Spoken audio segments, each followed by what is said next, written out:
Welcome to all, स्वागत है आप सभी का। तो आज हम क्या है, आज हम इलेक्ट्रिसिटी चैप्टर पढ़ेंगे और उसमें क्या पढ़ने वाले हैं, उसमें पढ़ेंगे हम ओम्स लॉ के बारे में। ठीक है, ओम्स लॉ क्या हेडिंग डालेंगे, Ohm's law. Ohm's law, ohms law क्या कहता है भैया, ओम्स लॉ ये कहता है कि मान लो तुम्हारे पास कोई एक सर्किट है, सर्किट बनाते हैं पहले, है ना। ये है सर्किट तुम्हारे पास कोई एक, अच्छा भैया ये है सर्किट तुम्हारे पास। और इस सर्किट में तुमने एक क्या लगा दिया है, एक तुमने बल्ब लगा दिया है इस सर्किट में। ठीक है, ये सर्किट में तुमने क्या है, एक बल्ब लगा दिया है और यहां पर एक क्या है, की लगा दी हुई है। यहां पर क्या है, एक तुम्हारी की लगी हुई है। ठीक है, इस सर्किट में क्या है, एक सर्किट है तुम्हारे पास ये, और इसमें तुमने एक बल्ब लगाया हुआ है। अच्छा, इसका मान लो कि पोटेंशियल डिफरेंस है बी, इसका पोटेंशियल डिफरेंस है बी। अच्छा, और जैसे ही मैं इस सर्किट को क्लोज करूंगा, जैसे ही मैं इस की को क्लोज करूंगा, तो यहां पर क्या होगा कि मेरा करंट फ्लो करने लगेगा। और करंट किधर फ्लो करता है, करंट किधर फ्लो करता है, पॉजिटिव से नेगेटिव, क्योंकि इसमें इलेक्ट्रॉन्स, इलेक्ट्रॉन्स किधर जाएंगे, इलेक्ट्रॉन्स, ये देखो ये पॉजिटिव टर्मिनल है इस सर्किट का, ये नेगेटिव टर्मिनल इस बैटरी का।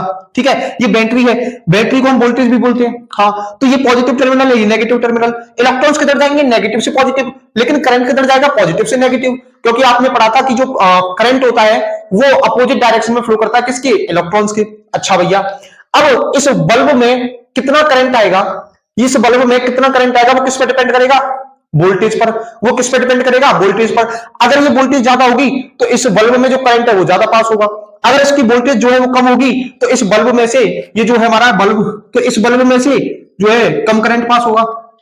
जैसे आप देखते हो कि आपके घर में बल्ब लगे हुए हैं, है ना, पंखे लगे हुए हैं, तो आप क्या देखते हो कि आपके घर में स्टेबलाइजर है। तो जैसे जब स्टेबलाइजर में कम वोल्टेज की लाइट आती है, स्टेबलाइजर क्या मेजर करता है, वोल्टेज मेजर करता है। तो स्टेबलाइजर में जैसे ही कम वोल्टेज की लाइट आती है तो हमारे क्या है, फैन जो है वो कम चलने लगते हैं, धीरे धीरे चलने लगते हैं। और जैसे ही वोल्टेज ज्यादा हो जाती है स्टेबलाइजर में, है ना, तो वहां पर क्या है कि पंखे तेज चलने लगते हैं। ऐसा क्यों होता है भैया, वोल्टेज बढ़ने से वहां पर करंट बढ़ जाता है, मैग्नीट्यूड ऑफ करंट जो है वो बढ़ जाता है, और जब मैग्नीट्यूड ऑफ करंट बढ़ता है तो पंखा क्या है, तेज चलने लगता है, या फिर जो बल्ब है वो ज्यादा ग्लो करने लगता है। तो इसका मतलब क्या है कि जो पोटेंशियल होता है, पोटेंशियल डिफरेंस जो होता है, पोटेंशियल डिफरेंस वो करंट के डायरेक्टली प्रोपोर्शनल होता है। हाँ भैया, और इसी चीज को हमारा किसने बताया था, ओम, यानी एक थे साइमन ओम जिनका नाम था, तो उन्होंने बताया था और एक लॉ दिया था, ओम्स लॉ।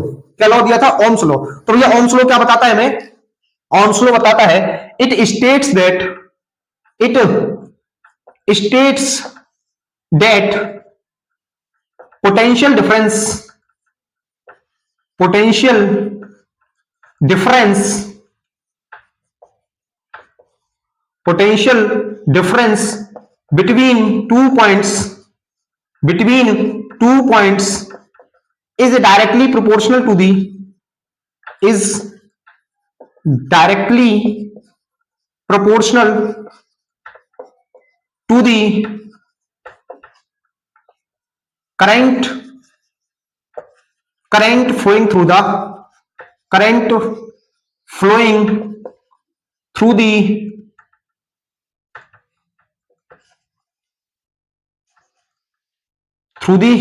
कंडक्टर। किसी भी कंडक्टर में कितना करंट फ्लो हो रहा है वो किस पर डिपेंड करे, किसके डायरेक्टली प्रोपोर्शनल होता है, पोटेंशियल डिफरेंस के। अच्छा, अब ये क्या है, ओम्स लॉ ये कहता है, ओम्स लॉ कहता है मतलब जो पोटेंशियल होता है, पोटेंशियल डिफरेंस होता है जिसको हम बी से डिफाइन करते हैं, वो डायरेक्टली प्रोपोर्शनल होता है करंट के, वो डायरेक्टली प्रोपोर्शनल होता है करंट के। ये कौन बताता है, हमारा ओम्स लॉ, है ना, ये ओम्स लॉ का स्टेटमेंट है। अच्छा भैया, जब भी हम कोई प्रोपोर्शनलिटी, ये क्या है, ये जो है प्रोपोर्शनलिटी, ये क्या है, प्रोपोर्शनलिटी सिंबल, ये क्या है, ये है प्रोपोर्शनलिटी सिंबल। और जब भी हम प्रोपोर्शनलिटी सिंबल को हटाते हैं तो वहां पर एक प्रोपोर्शनलिटी कांस्टेंट आता है।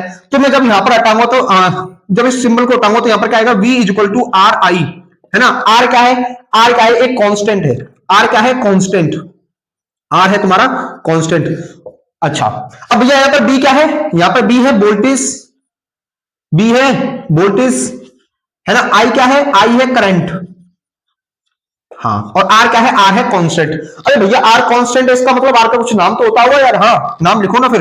आर क्या है, रेजिस्टेंस, आर क्या है, रेजिस्टेंस, आर क्या है, रेजिस्टेंस, आर होता है तुम्हारा रेजिस्टेंस।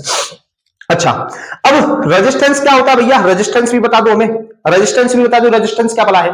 देखो रेजिस्टेंस होता है जो किसी भी वायर में जो करंट फ्लो हो रहा है उसको रोकने का काम कौन करता है? रेजिस्टेंस। रेजिस्टेंस का काम क्या होता है? ये किसी भी वायर के अंदर जब करंट फ्लो करता है तो उसको रोकता है। मतलब जैसे आप कहीं रोड पे जा रहे हो बाइक लेकर, है ना, तो आप जब स्पीड ब्रेकर्स आते हैं तो आपको ब्रेक लगानी पड़ती है। हाँ, तो करंट क्या करता है? फ्लो कर रहा है, करंट फ्लो करता है। ऐसे ही आप मान लो आप बैठ के जा रहे हो तो आप क्या हो? करंट हो। और जो आपके रास्ते में जो स्पीड ब्रेकर्स आते हैं, स्पीड ब्रेकर्स जो आते हैं वो मान लो रेजिस्टेंस है। तो जब स्पीड ब्रेकर्स आते हैं तो आप क्या ब्रेक लगाते हो? आपकी स्पीड स्लो होती है। हाँ, तो मतलब कंप्लीटली तो नहीं रुकते आप, है ना, स्पीड ही तो स्लो करते हो। इसका मतलब जो रेजिस्टेंस क्या है वो स्पीड ब्रेकर की तरह काम करते हैं, है ना, करंट को अपोज करते हैं, है ना। तो वहां पर क्या है? करंट जो है धीरे धीरे पास होने लगता है। अच्छा भैया, रेजिस्टेंस की डेफिनेशन जैसे अब सुनो, जैसे मैं आपने टंकी में से पानी निकलता हुआ देखा है ना, पानी निकलता हुआ देखा है। अब पानी निकल रहा है, अब मैं यहां पर पानी के ऐसे उंगली लगा दूं, जैसे ये है मेरे पास टंकी, है ना, और इसमें से ये समझ लेना भैया कैसे भी है, इसमें से पानी निकल रहा है ये, ठीक है, इसमें से ये क्या है? ये पानी निकल रहा है। अगर मैं यहां पर अपनी उंगली लगा दूं ऐसे ऐसे, तो क्या होगा? पानी मेरी उंगली के साइड में होकर निकलने लगेगा, उंगली के साइड में होकर निकलने लगेगा। इस पानी का फ्लो जो है वो कम होगा, है ना, लेकिन पानी तो निकलेगा ना। हाँ, ऐसी रेजिस्टेंस जो है जो फ्लो करता है वो उसका फ्लो थोड़ा सा कम होता है, लेकिन जैसे ही स्पीड ब्रेकर जाता है, जैसे अब मेरी देखो, जैसे मेरी उंगली यहां से यहां तक है तो यहां पर क्या है? थोड़ा सा ऐसे फ्लो कम होगा, फिर उसके बाद ये अपनी उसी पोजीशन में फ्लो करने लगेगा, फिर से ये अपनी उसी पोजीशन में फ्लो करने लगेगा, है ना। वही होता है, वही होता है। तो देखो रेजिस्टेंस क्या है? रेजिस्टेंस क्या है? रेजिस्टेंस को डिनोट करते हैं हम आर से। तो यहां इसकी डेफिनेशन क्या लिखेंगे? विच अपोज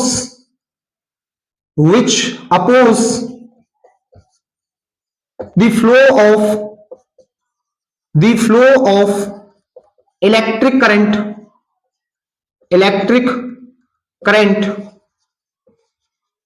थ्रू द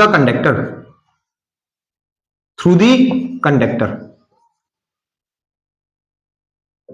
ये रेजिस्टेंस जो है कंडक्टर की एक ऐसी प्रॉपर्टी होती है, कंडक्टर की एक ऐसी प्रॉपर्टी होती है जो कि उस कंडक्टर में से करंट के फ्लो को क्या करती है? अपोज करती है, उसके फ्लो को क्या करती है? अपोज करती है। भैया इसकी ऐसा यूनिट क्या होगी?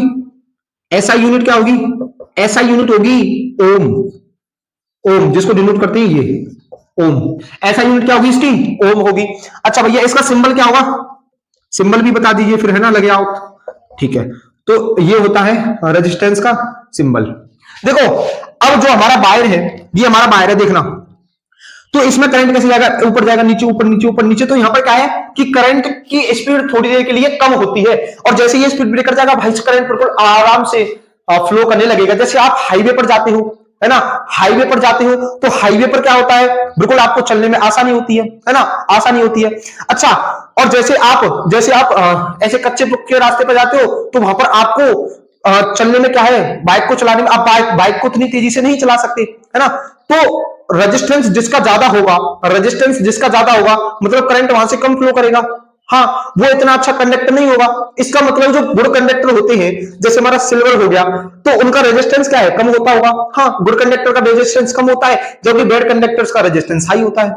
जो गुड कंडक्टर्स होते हैं उनका रेजिस्टेंस हाई होता है, सॉरी, गुड कंडक्टर का रेजिस्टेंस लो होता है, और जबकि जो बैड कंडक्टर्स होते हैं वहां पर रेजिस्टेंस ज्यादा होता है। यहां तक समझ में आया ये बात? यहां तक समझ में आई? ठीक है। अच्छा, अब एक ग्राफ देख लेते हैं, बीआई ग्राफ। क्या है बीआई ग्राफ? बीआई ग्राफ क्या कहता है भैया तुम्हारा? बीआई ग्राफ है वोल्टेज। अच्छा, इसको बढ़िया नए पेज पे लिखते हैं ना। हाँ चलो, इसको नोट कर लीजिए, यहां तक नोट कर लीजिए इसको, यहां तक। चलो, बीआई ग्राफ क्या कहता है? बीआई ग्राफ ये कहता है, बीआई ग्राफ हेडिंग डालिए, बीआई ग्राफ। अच्छा, ये लो, मैंने एक्स एक्सिस में क्या ले लिया? मैंने करंट को ले लिया, और वाई एक्सिस में मैंने ले लिया पोटेंशियल डिफरेंस को। ये है मेरा ओरिजिन, ठीक है। मान लेता हूं मैं यहां पर 1 एम्पियर का करंट है, यहां पर 2 एम्पियर का करंट है, यहां पर 3 एम्पियर का करंट है, और यहां पर 4 एम्पियर का करंट है।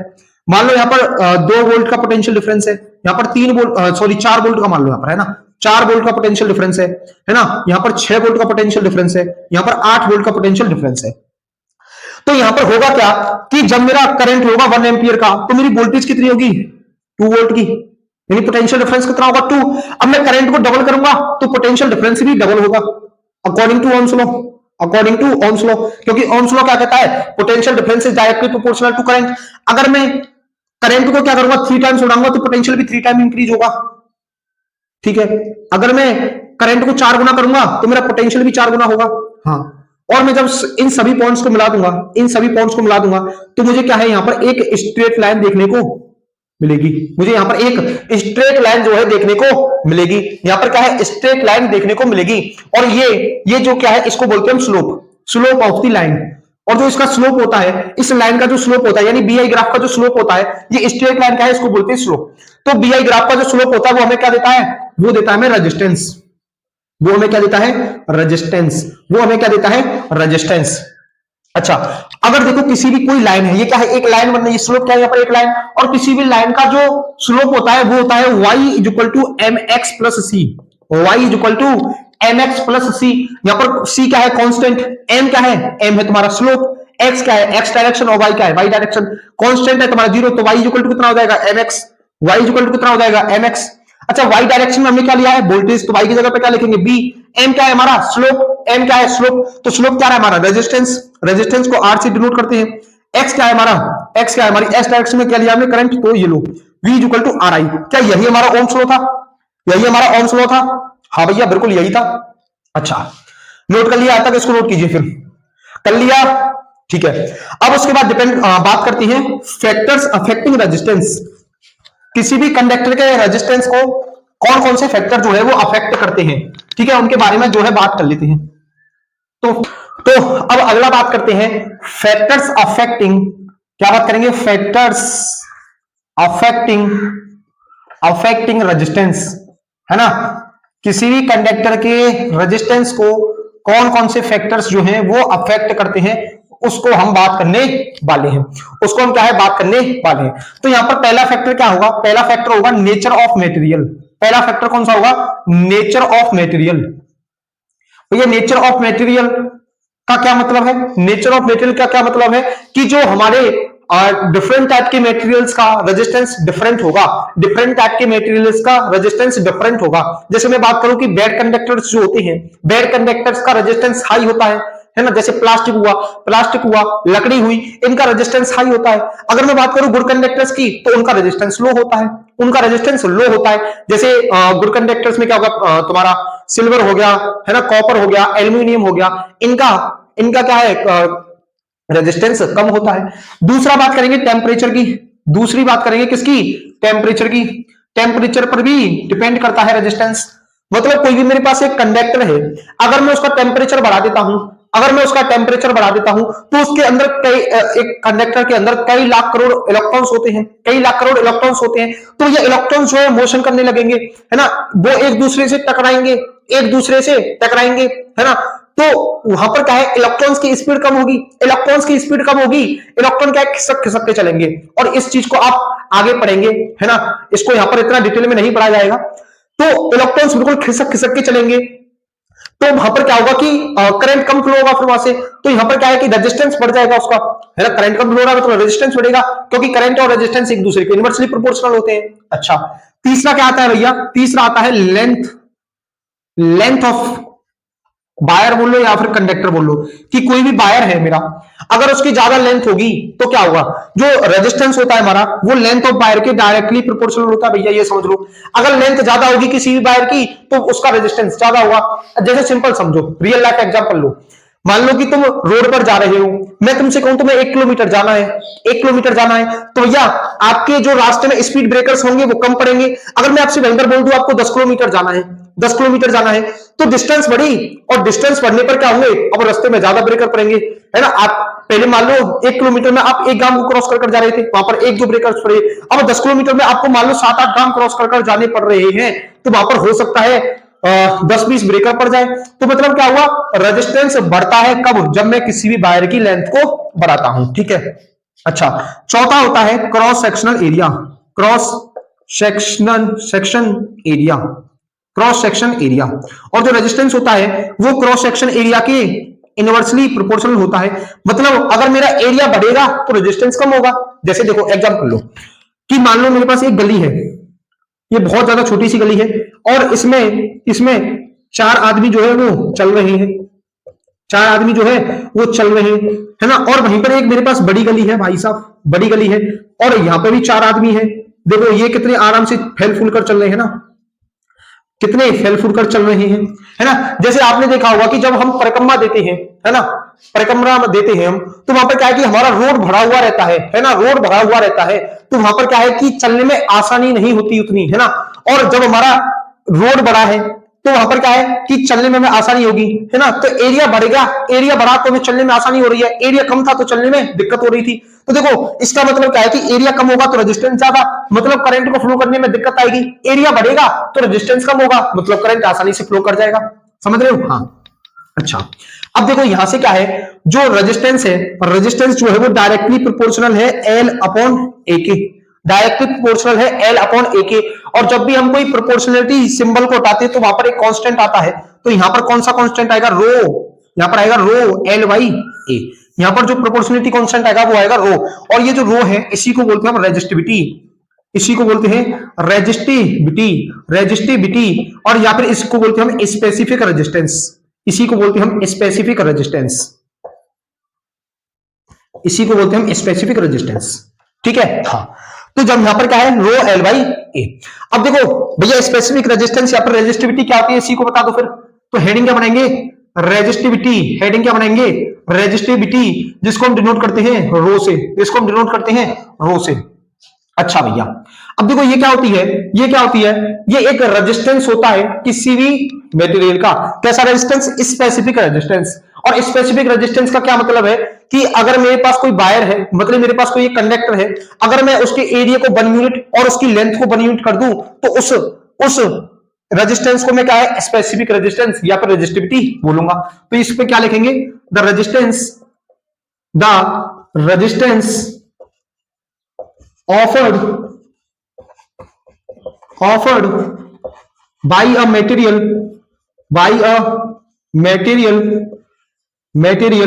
per unit length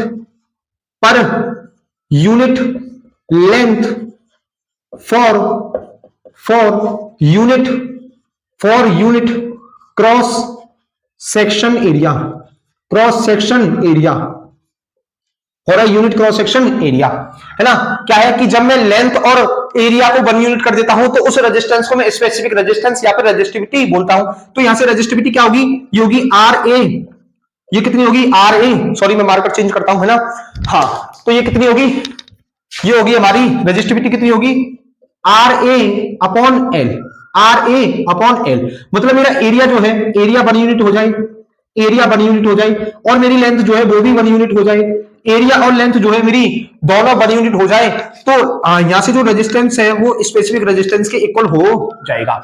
यानी जब मेरी 1 यूनिट एरिया और 1 यूनिट लेंथ हो जाए उस रेजिस्टेंस को, तब मेरा रेजिस्टेंस होगा, उस रेजिस्टेंस को मैं स्पेसिफिक रेजिस्टेंस या फिर रेजिस्टिविटी बोलूंगा, उसको मैं स्पेसिफिक रेजिस्टेंस या फिर रेजिस्टिविटी बोलूंगा।